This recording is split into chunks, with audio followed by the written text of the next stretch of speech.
Of all the Portuguese fortresses that I've visited, the Castelo de São Jorge, or St. George's Castle, is likely the one that witnessed the most direct conflict.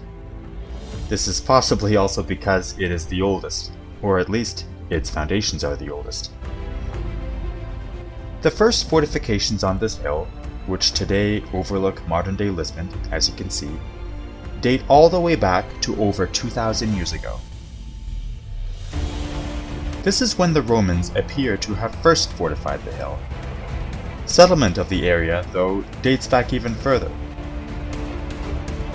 Whether the Celts, Phoenicians, Greeks, Carthaginians, Romans, Visigoths, Al-Andalus, or medieval Portugal, they would all, more or less, rule the area from this spot.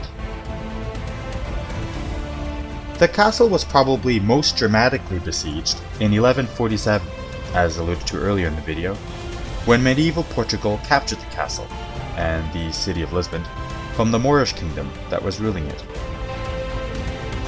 The story of that 4-month siege and what occurred before and after are actually quite peculiar.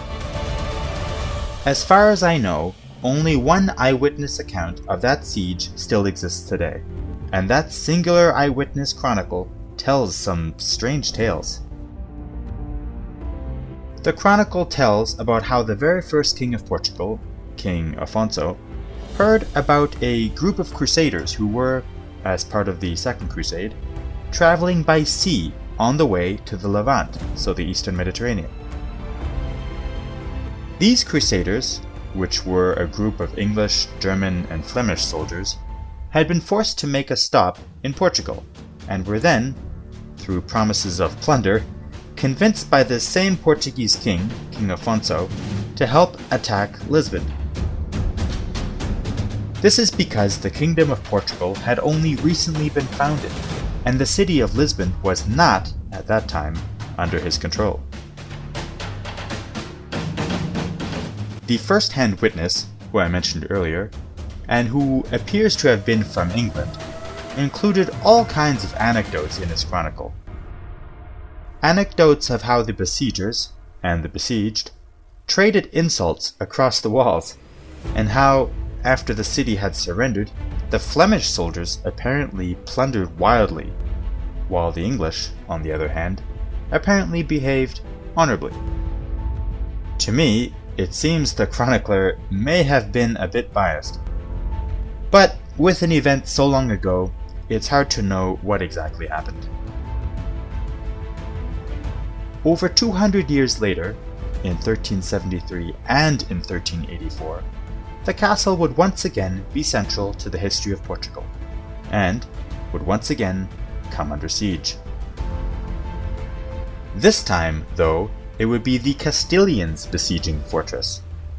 It was, in fact, around that time that the castle received its modern name, as the castle would be dedicated to St. George, the English patron saint, hence St. George's Castle. The Portuguese king at that time, King John I, had married an English princess, and in fact, an alliance had existed between England and Portugal since 1373. This Anglo-Portuguese alliance, by the way, continues to this very day, and the treaty behind it is considered the oldest active treaty in the world.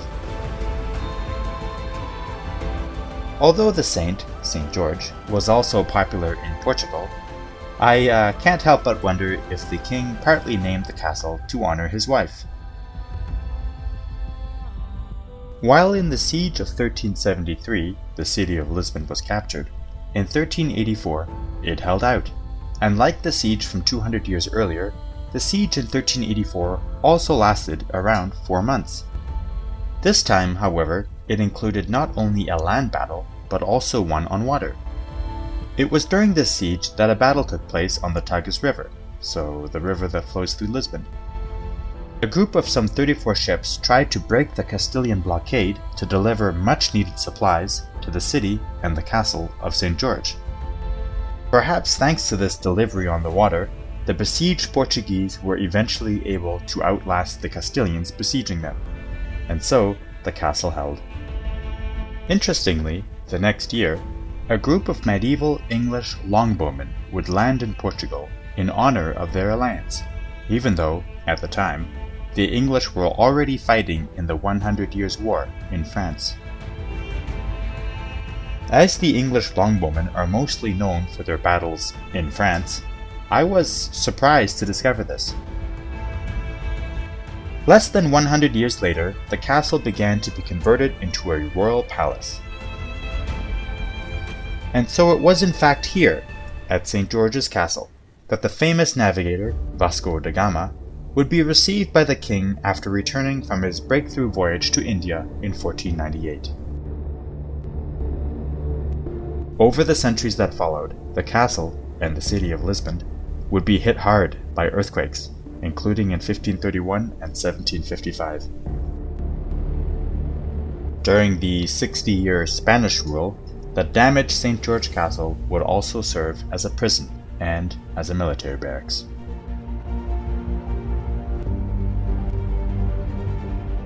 It's not clear to me when exactly the last soldiers stopped garrisoning the castle, but they appear to have still been present up until the early 1800s.